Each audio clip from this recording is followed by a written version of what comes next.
In 1961, Ernesto Valente returned to the single boiler concept, releasing a heat exchange machine with a group head that would become the industry standard until today. The E61 group head allowed for progressive pre-infusion of the coffee puck.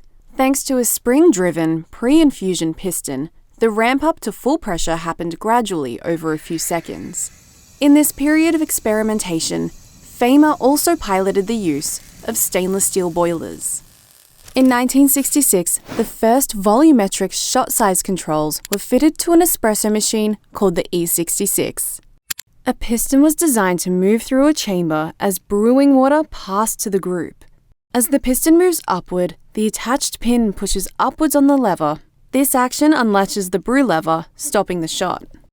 Piero Bambi patented a saturated group head design for the Marzocco GS machine from 1970. It was the company's first dual boiler design, and both boilers were made from stainless steel. In 1984, while still at Industrial Design College, the iconic Dutch espresso machine designer Kees Van Der Westen produced his first expressionistic art coffee machine. It was called the Embezzler. Many extraordinary designs would soon follow, including the ZZ machine from 1991, and this machine, the Stromboli from 1993, which was Kees's first attempt at a production series machine.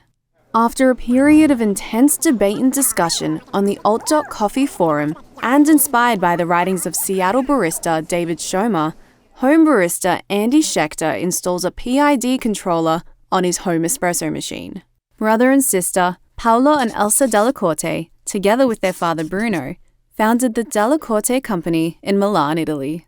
In 2001, they began to produce a machine called the Evolution, featuring small boilers above each group head.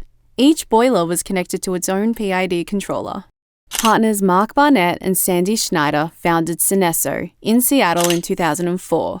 Their new company began production of the first multi-boiler machines, with independent pumps controlling the pressure at each group head. In 2012, Nuova Simonelli released a multi-boiler machine called the Aurelia 2. It was equipped with a heating system called T3 technology that offered temperature stability within 0.1 degrees Celsius of the set point temperature. They achieved this by combining PID technology with several older innovations. Firstly, water was delivered into the brew boilers, one for each group, after traveling through a heat exchange system built into the steam boiler.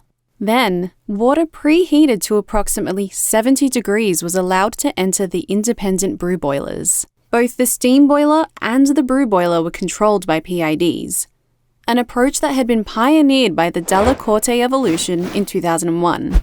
But the preheating was new. So were the heating elements and temperature sensors embedded in the brass group head. After decades of innovation, somehow filter baskets had never received the attention they deserved.